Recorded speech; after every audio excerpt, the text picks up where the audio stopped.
Hey 4xe fans, here's something you might want to know when you're going to pick out your charger.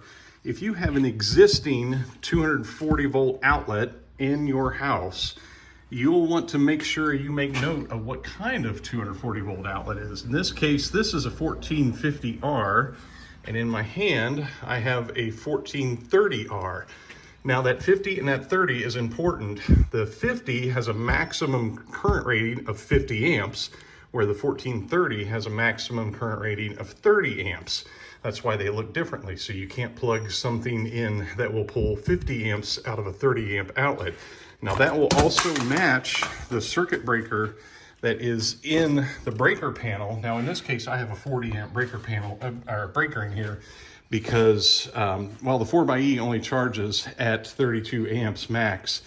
And even though my charger is a 50 amp, it will never pull 50 amps in this situation. And the wire I have going between this outlet and this breaker is actually, I can't even remember what gauge it is, but it could actually handle 50 amps. The day I went to buy my breaker to upgrade this thing, I could only get a 40 amp, and I just threw it in there because I figured in my case, it'll never be an issue. And someday I could replace that with a true 50 amp breaker. But having the breaker underrated is not a big deal, because if it ever did go to 50 amps, I mean, it would blow along before it got there. But those are the things to keep in mind. If you move into a place or you buy a 4xe and you have a 240 volt outlet somewhere where you can plug in a charger, go see what it's rated at and make sure that it's rated at at least 40 amps or above, because the 4xe only pulls 32 amps, like I said, but this charger is capable of 50 amps.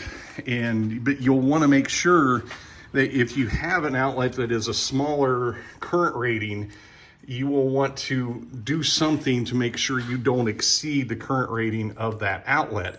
And that may involve looking when you go to order your charger to see what kind of plug it has on the end of it. Sorry for the cobwebs. And you may even be able to buy one that you can adjust the current rating down on. I can't do that on this particular one. This is a Clipper Creek, which is now Enphase, I think is the name of that company, and it doesn't have adjustable current levels like some other chargers do. But in my case right now, I don't really need that. But that's just all stuff to keep in mind when it comes to finding a charger and making sure it's compatible with what you need and everything.